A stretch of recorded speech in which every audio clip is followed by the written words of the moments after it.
Já, í setti hjá mér mættur Hörður eða Kastró. Hvað segirðu Kastró? Hvernig líst þér á það? Ég vil fá að vita hvað ég var að tala, hvort ég var að tala bótsmenn eða eitthvað annað. Já, þú ert í settinu, þú talar bara. Já, ég segi alltaf ágætt, þetta gengur vel.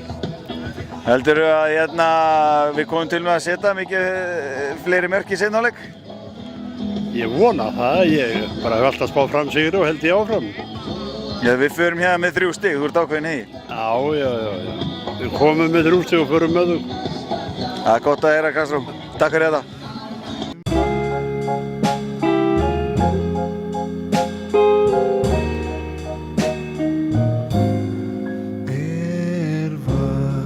Völlur grænn